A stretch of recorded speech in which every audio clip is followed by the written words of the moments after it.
দেখবেন আপনার ভাই বা আপনার বোন যখন একটা ভালো পজিশনে থাকে বা ভালো একটা বিয়ে হলো, তখন দেখবেন সবাই আপনাদেরকে দাওয়াত দিবে, দাওয়াত করে খাওয়াবে, আদর যত্ন করবে। যখনই সেই ভাই বা বোনটা খারাপ অবস্থায় পড়ে যাবে, তখন দেখবেন আপনার কদরও এমনিতেই নেমে যাবে।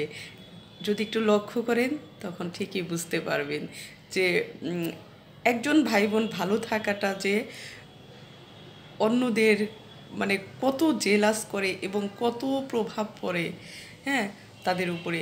এবং যখন আপনি সেই ভাই বোনটা নেমে যায়, তার অবস্থা একটু খারাপ হয়ে যায়, তার একটু মানে কঠিন সময় আসে, তখন দেখবেন তাদেরকে ওই এক ভাই বোনের কারণে অন্য ভাই বোনকে আর দাওয়াত করে খাওয়াচ্ছে না, আর তাদেরকে আদর যত্নভাবে করছে না।